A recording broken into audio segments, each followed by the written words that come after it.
Bienvenidos y bienvenidas biogerentes del canal Globus Biogestión.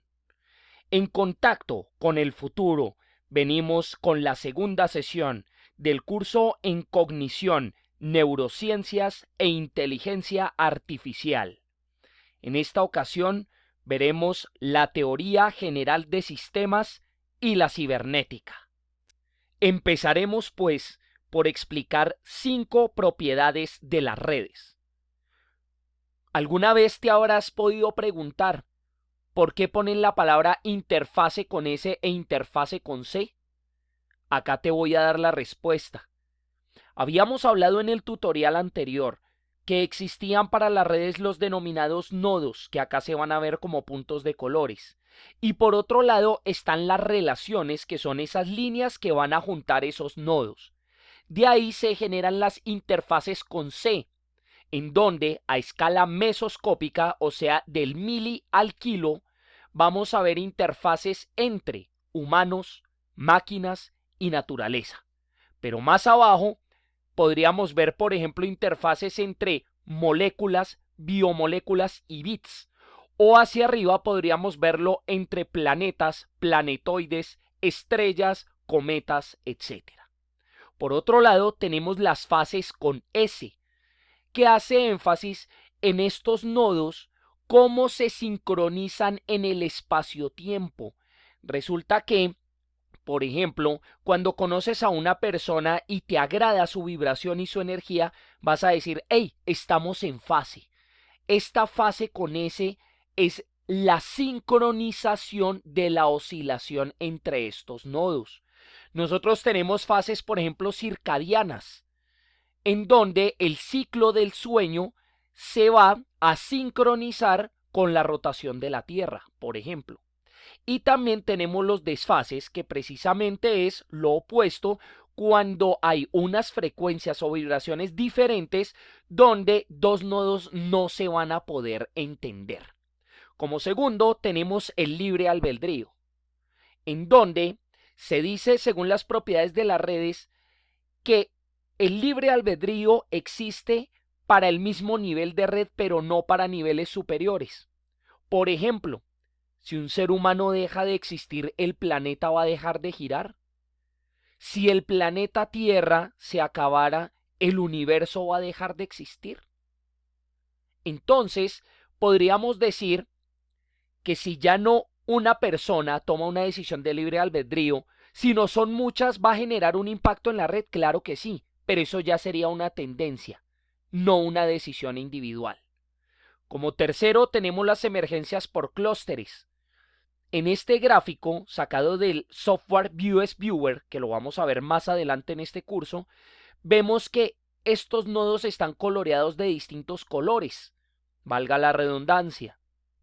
Esto quiere decir que se generan agrupaciones o subsistemas de ese sistema grande, que deben ser heterogéneos para que una red pueda funcionar. Es como decir que si yo cojo una bola de harina de trigo y le agrego más harina de trigo, simplemente voy a tener una bola más grande de harina de trigo.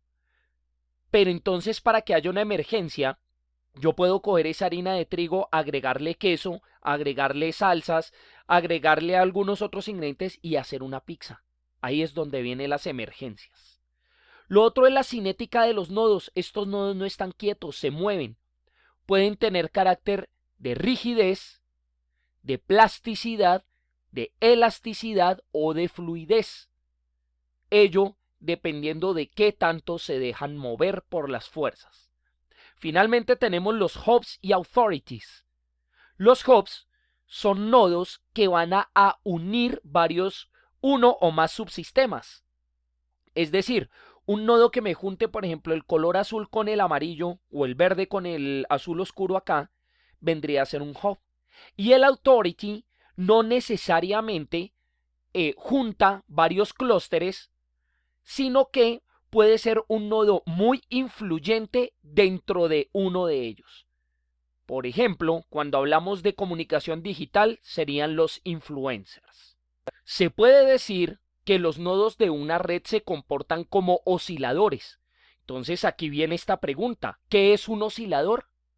Y la respuesta la podemos encontrar en la física cuántica, donde se dice que una partícula puede dejar una estela de alguna manera que representa una onda. Estamos hablando de la dualidad onda-corpúsculo. Por ejemplo, las ondulaciones que podemos ver en el agua provienen del aplicar una fuerza hacia abajo, una presión periódica que va a generar una disipación de energía en el líquido. Es decir, que la onda lo que muestra es transmisión de energía a través de un medio. ¿Te parece que estoy hablando en chino? Miremos esta simulación. El punto que te estoy marcando en rojo es el oscilador. ¿Qué pasaría si empezara a subir y bajar como si estuviéramos haciendo el experimento con el agua? Va a empezar a generar esta estela. Esto es la disipación de su energía, que puede tener mayor o menor amplitud, dependiendo de qué tanto se mueva ese oscilador, y puede tener mayor o menor frecuencia dependiendo de la velocidad. Uno lo que muestra es la amplitud o magnitud del trayecto y otro la velocidad. Pero entonces, ¿qué pasa? Que en el mundo y en la naturaleza hay muchos osciladores que se mueven de manera circular, son ciclos. Y ahí es cuando empezamos a ver este tipo de ondulaciones en el universo. Si le aumento la amplitud, podríamos prácticamente enloquecernos en este viaje. Espero que con esto tengas mayor claridad de lo que es un oscilador. Pero aparte de la amplitud y la frecuencia, también se habla de el fase y desfase, como te expliqué anteriormente. Vamos a esta nueva simulación donde te voy a explicar lo siguiente.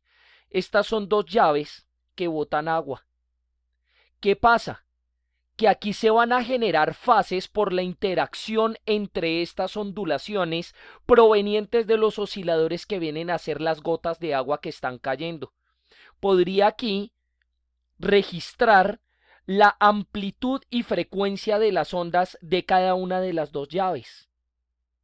La separación, por ejemplo, entre ellas puede cambiar también el comportamiento de las ondulaciones. Se están generando entonces fases diferentes. ¿Quieres probarlo con ondas de sonido? Veamos lo siguiente. Estas vienen a ser ondas de sonido. Y aquí empezamos a ver cómo se superponen estas ondas. Hay una interferencia donde algunas se van a anular y otras se van a reforzar, dependiendo del momento, de la frecuencia, de la velocidad, etcétera, de cada uno. Podríamos generar múltiples variaciones en este experimento. ¿Quieres ver cómo se vería esto en partículas? Míralo de la siguiente manera. Así se comportarían las partículas del sonido. Finalmente, tenemos aquí un experimento con luz, donde podemos poner distintos espectros electromagnéticos, por ejemplo, yéndome al infrarrojo. Todo esto constituirían fases y desfases. En este caso, vemos que mientras una sube, la otra baja. Quiere decir que si son antiparalelos, mientras uno sube, el otro baja, acá tenemos un desfase. Esto da cuenta de lo que es un oscilador. Ahora, haciendo referencia a los conceptos de la cibernética, tenemos para empezar la autoorganización, que como te indicaba anteriormente hace énfasis en la generación de patrones por el colectivo de varios individuos, donde tenemos 4 parámetros principales. Primero, los sistemas evolucionan privilegiando lo funcional. Tal cual como lo dice Darwin, la naturaleza tiende hacia la perfección y al menor gasto energético. Segundo, existen sistemas aislados, que no tienen interacción alguna con el exterior, cerrados, donde hay un intercambio de energía, y abiertos, donde hay intercambio de energía y materia. Tercero, estos sistemas abiertos pueden generar estados estacionarios o la misma homeostasis. Ello se da manteniendo el ciclo lejos del equilibrio. Supón tú, cuando inhalas y exhalas, ese aire está entrando y saliendo de tu cuerpo. en el momento en que se frene ese ingreso y esa disipación de energía, vas a morir. Cuarto, las conductas que se dan en estos sistemas no son lineales. Vamos a ver el siguiente experimento. Tenemos una caja donde voy a poner, por ejemplo, acá 50 partículas respecto a 30 partículas de este lado. Estas las vamos a poner más grandes, estas las vamos a poner más pequeñas, unas con mayor temperatura y otras con menor temperatura. Elimino la línea divisora y acá puedes darte cuenta que este sistema va a empezar a autoorganizarse tanto en la cantidad de elementos que hay en cada uno de los dos lados como en la temperatura. Y también con estas colisiones entre las esferas, lo que podemos ver es el concepto de relaciones no lineales. Así funciona todo en el mundo. Las redes tienden a autoorganizarse. Esto que ves acá podría representar una sociedad.